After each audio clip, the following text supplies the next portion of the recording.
डॉक्टरांना मारहाण केल्याप्रकरणी नगरसेवक रमेश म्हात्रेला पोलीस कोठडी. रमेश म्हात्रेसह चौघांची सोमवारपर्यंत पोलीस कोठडीत रवानगी. नाशिकच्या टीसीएसमधील महिला अत्याचार आणि कथित धर्मांतर प्रकरणात आरोपी निदा खानला जामीन. जेलमध्ये बाळाला जन्म देण्याची वेदना महिलेसाठी असह्य. कोर्टाची टिप्पणी. न्यायालयीन विवेकाधिकाराचा वापर करत निदा खानला जामीन मंजूर. ठाकरे शिवसेनेचे परभणीचे महापौर सईद इक्बाल यांच्यावर एका व्यक्तीकडनं हल्ला करण्याचा प्रयत्न. शेख रफीक असं हल्लेखोराचं नाव. एमएसएफ जवानाच्या सतर्कतेमुळे हल्ल्याचा डाव उधळला. बीडच्या केज शहरात विलास घुले हत्या प्रकरणी मोर्चा. सौरव सोनावणेला अटक करा. आरोपीवर मकोका लावण्याची मागणी. शेकडोंच्या संख्येनं नागरिक मोर्चामध्ये सहभागी. लातूरमध्ये एमपीएससीचा अभ्यास करणाऱ्या विद्यार्थ्यांचा मोर्चा. एमपीएससी परीक्षा ऑफलाईन पद्धतीने घेण्याची मागणी. मोठ्या संख्येनं विद्यार्थी रस्त्यावर उतरले. पुण्यातील मोशी इमारत दुर्घटनेत जळगावच्या शिरसोलीमध्ये तरुणाचा मृत्यू. कुटुंबातील एकुलता एक असलेला भावेश वाणी 1.5 वर्षापूर्वीच लग्न करून पुण्यात स्थायिक झाला होता. कमावता मुलगा गेल्यामुळे कुटुंबावर दुःखाचा डोंगर.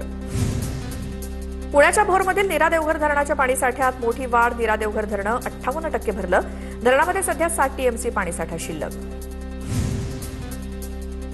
धाराशिवमधील सीना कोळेगाव प्रकल्पातील पाणीसाठ्यात मोठी घट. गेल्या वर्षी 10 जुलैला धरणात 51.04% उपयुक्त पाणीसाठा उपलब्ध. मात्र यंदा ही पातळी 51% खालावल्यामुळे चिंता वाढली. छत्रपती संभाजीनगरच्या जायकवाडी धरणामध्ये मोठ्या प्रमाणात पाण्याची आवक. अवघ्या 8 तासात धरणाच्या जिवंत पाणीसाठ्यात 1% वाढ. सध्या धरणात 22,000 क्युसेक वेगानं पाण्याची आवक सुरू. सांगलीच्या चांदोली धरण परिसरात पावसाची उघडीप. वारणा नदीची पाणी पातळी घटू लागली. सध्या चांदोली धरण 58% भरलं. धरणात 20 टीएमसी पाणीसाठा उपलब्ध.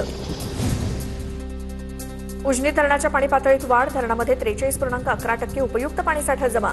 दौंडमधनं 21,892 क्युसेकनं उजनी धरणात आवक सुरू. वाशिम जिल्ह्यामध्ये यंदा मान्सूनचं आगमन उशिरा. जून महिन्याच्या अखेरच्या आठवड्यात काही भागात दमदार पाऊस. मात्र गेल्या 3 दिवसांपासून पावसानं पूर्णपणे उघडीप दिली. वाशिम जिल्ह्याला दमदार आणि सलग पावसाची गरज. सांगली जिल्ह्यातील कोयना धरणाच्या पाणलोट क्षेत्रात पावसाची उघडीप. कृष्णा नदीच्या पाणी पातळीमध्ये कमालीची घट. 30 फुटांवरती गेलेली पाणी पातळी 25 फूट 6 इंचांवर. तापी आणि नर्मदा नदीचं 10.79 टीएमसी पाणी महाराष्ट्राला मिळणार. नंदुरबारच्या शेतकऱ्यांना मोठा फायदा होणार. भाजप नेते विजय चौधरींनी मानले मुख्यमंत्र्यांचे आभार. आमदार दिलीप वळसे पाटील यांची पूरग्रस्त भागाची पाहणी. आंबेगाव तालुक्यात मुसळधार पावसामुळे शेती, घरे, रस्ते आणि वीज पुरवठ्याचं मोठं नुकसान. बाधित भागांचा दौरा करून अधिकाऱ्यांना पंचनामे तातडीनं पूर्ण करण्याचे आदेश. पुण्याच्या भोरमध्ये अतिवृष्टीमुळे पिकं, शेतजमीन आणि घरांचं अतोनात नुकसान. जिल्हा परिषद सदस्य स्वरूपा संग्राम थोपटेंकडनं नुकसानीची पाहणी. प्रशासनाकडनं तात्काळ पंचनामे करून योग्य ती मदत मिळवून देण्याचं आश्वासन.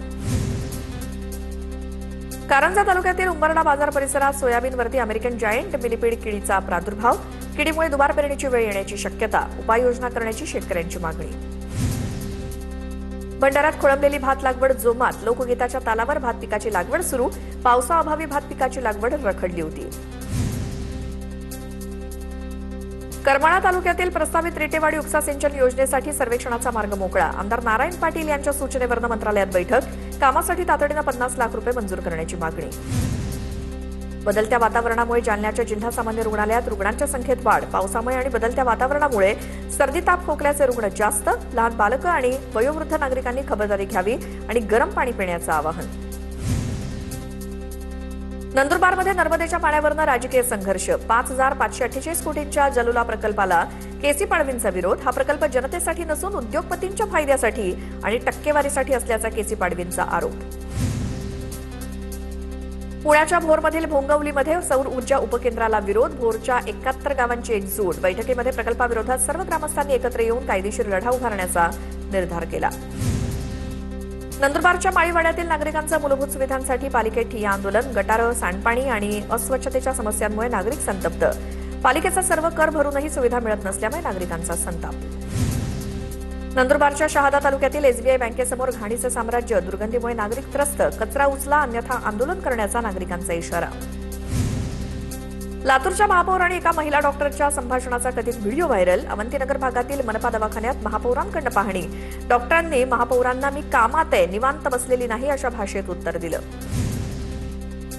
छत्रपती संभाजीनगरच्या चिखलठाण्यातील जमीन घोटाळा प्रकरणात एमआयएम नगरसेवकासोबतच 13 जणांविरोधात गुन्हा दाखल. बनावट खरेदी खताच्या माध्यमातून 95 प्लॉट हडपल्याचा तक्रारदारांचा आरोप, एमआयडीसी सिडको पोलिसांकडून कोट्यवधींच्या व्यवहाराचा तपास.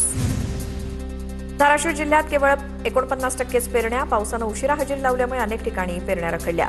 15 जुलैपर्यंत सोयाबीनची पेरणी करा, कृषी विभागाचं आवाहन. बुलढाण्याच्या चिखली तालुक्यात 40 हेक्टर क्षेत्रावर बियाणं उगवलं नसल्याच्या तक्रारी, शेतकऱ्यांवरती आता दुबार पेरणीची वेळ. प्रशासनानं नुकसान भरपाई द्यावी अशी मागणी. जळगावच्या चोपडा शहरात भेसळयुक्त दूध विक्रीचा प्रकार. डेअरीमधनं आणलेलं दूध तापवल्यानंतर रबरासारखं झालं. व्हिडिओ सोशल मीडियावर व्हायरल.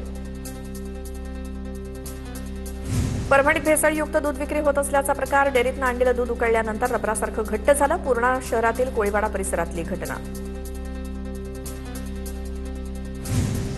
पुण्यात गोरगरीब वारकऱ्यांची मनपाकडून लूट. गंजपेठेतील सोनावणे रुग्णालयासमोरील मनपाचा शौचालय वापरासाठी ठेकेदाराकडून पैशांची मागणी.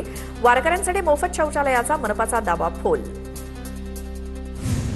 जळगावच्या महापौर दीपमाला काळे सायकलवरनं विठुरायाच्या दर्शनासाठी पंढरपूरला रवाना. 70 सायकल स्वारांचा सहभाग असलेली सायकलिस्ट ग्रुपची वारी सलग 5व्या वर्षी पंढरपूरकडे रवाना. गजानन महाराजांची 57वी पायी पालखी दिंडी ही परळीतून अंबाजोगाईकडे मार्गस्थ. अत्यंत शिस्तबद्ध ओळखली जाणाऱ्या पालखीमध्ये 700 वारकरी सहभागी. टाळ मृदुंगाचा गजर आणि गणगण गणात बोतेच्या जयघोषात पालखी मार्गस्थ.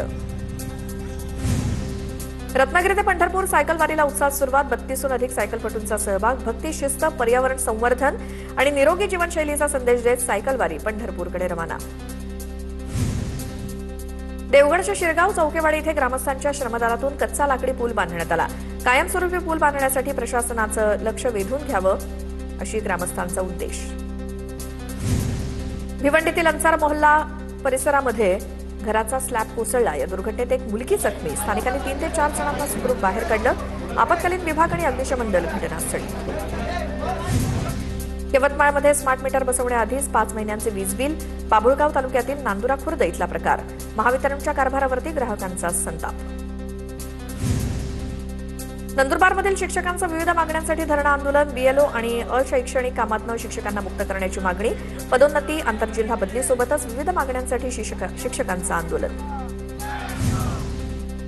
शिरगाव साळशी कणकवली अंतर्गत रस्त्याची दुरवस्था. TV9नं बातमी दाखवल्यानंतर कॉन्ट्रॅक्टरकडनं खड्डे बुजवण्याचं काम सुरू. मोरी खचल्यामुळे वाहतुकीवरती परिणाम झाला होता. नाशिकच्या अंबड लिंक रोड परिसरात रस्त्याची चाळण. रस्त्यावरचे खड्डे तात्पुरत्या स्वरूपात बुजवल्यामुळे नगरसेवकांचा संताप. रस्त्याची दुरुस्ती न केल्यास आंदोलन, नागरिकांचा इशारा.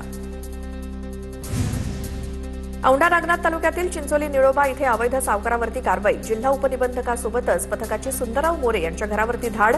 11 खरेदी खतं, 9 कोऱ्या मुद्रांकांसह महत्वाची कागदपत्र जप्त. नागपुरात 30 दिवसात तब्बल 62 जणांना सर्पदंश. जुलै महिन्यात नागपूर मेडिकल कॉलेजमध्ये 33 आणि मेयो रुग्णालयात 29 सर्पदंशाच्या रुग्णांची नोंद. रुग्णांमध्ये शेतकरी, मजूर तसंच कामगारांचा समावेश. तुमसर जवळच्या माडगीमध्ये नदीत अडकलेला ट्रॅक्टर आठवड्याभरानंतर बाहेर काढला. 3 जुलैला धापेवाडा बॅरेजमधनं अचानक पाणी सोडल्यामुळे वैनगंगेच्या पात्रात ट्रॅक्टरसह 3 जण अडकले होते. छत्रपती संभाजीनगरमध्ये 7 महिन्यांच्या चिमुकल्यानं काचेचे तुकडे गिळले. चिमुकल्याच्या पोटातनं काचेचे तुकडे बाहेर काढण्यात डॉक्टरांना यश. घाटी रुग्णालयातील डॉक्टरांची यशस्वी शस्त्रक्रिया. नागपूर जिल्ह्यातील पिटीसूर गावात 15 वर्षीय अल्पवयीन मुलीचा बालविवाह रोखला. पोलीस आणि जिल्हा बाल संरक्षण विभागाची संयुक्त कारवाई. मुलीचा तिच्या संमतीशिवाय 32 वर्षीय गतिमंद युवकासोबत विवाह लावून देण्याची तयारी होती. नाशिकच्या कळवणमध्ये अल्पवयीन विद्यार्थिनीनं बाळाला जन्म दिल्याचा प्रकार. आदिवासी विकास विभागाच्या देखरेख व्यवस्थेचा प्रश्न चव्हाट्यावर. अल्पवयीन संशयिताची बालसुधारगृहात रवानगी.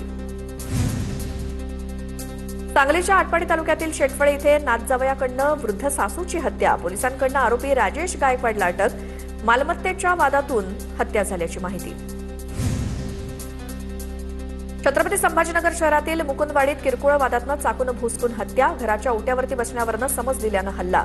रोहिदास खकाळ असं मृत व्यक्तीचं नाव. परभणीत लग्नाचा आमिष दाखवून 21 वर्षीय मूकबधीर तरुणीवरती अत्याचार. आरोपी गणेश मंजुळकर विरोधात पूर्णा पोलीस ठाण्यामध्ये गुन्हा दाखल. पोलिसांकडनं पुढील तपास सुरू.